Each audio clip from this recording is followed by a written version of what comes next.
Ok, bom. Já as duas para nós também. Now, first things first é massa tá seco. Massa tá seco, relleno tá seco, outra coisa seco. Sim, esse é para mim vista, pero toch é colota, é um de mais cerca de Sim. turno qual que nós testava, né? Yep. Esse é sim para dar como pluspunt op eerste oog. É colosita é local que você verwacht com ayaca en eigenlijk lo misteti. Pero em verdade, você não mira seco. coisa seco, sim.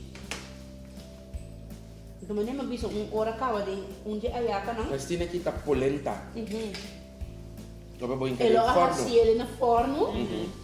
Ed è ideale. Sim.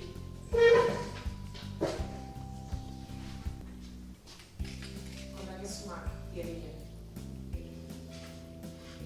Lo que me propuso de mansa, essa aqui também um tiki diki. Op eerste indruk beponer op bolenga. En toen tiki zoete smaak. En toen smaak lota oké, pero naarmate que você vai slikken door, kun je bijna bij outro maar aantal smaakpunten dan. Você sente toch, het een tiki kruimel, het laat een tiki kruimel achter de Klopt. boca. Dus, Klopt. en dit is hoopje dry. Zie, het is hoopje dry. Het is hoopje dry. Você me irrita agora vou cortar, ó. Sì. Então, é galinha, su sazón, corta também tá ficando. É de acordar-me mais bem de empanada ou pastéis. Pastéis. Sim, E eu não não de um ayaca.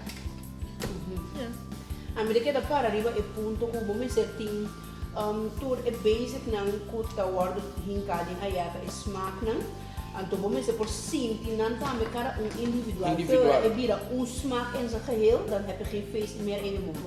Então isso é importante. Caminha que você vai comer é ayaca, você pulva é funcho, você pulva é galinha, você pulva é comida, você pulva é frango. Sim, alcapara, dus tudo coisa você quer com seu eigen smaak. Ora é vira geheel, dan weet je hoe.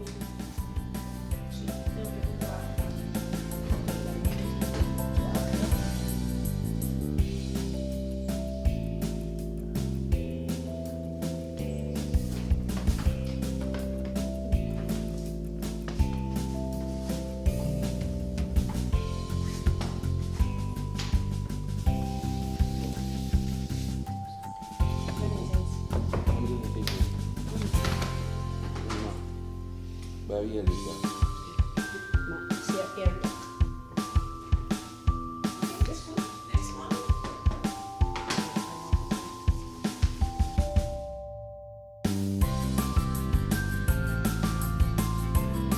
Review-nos. É poder de boa opinião.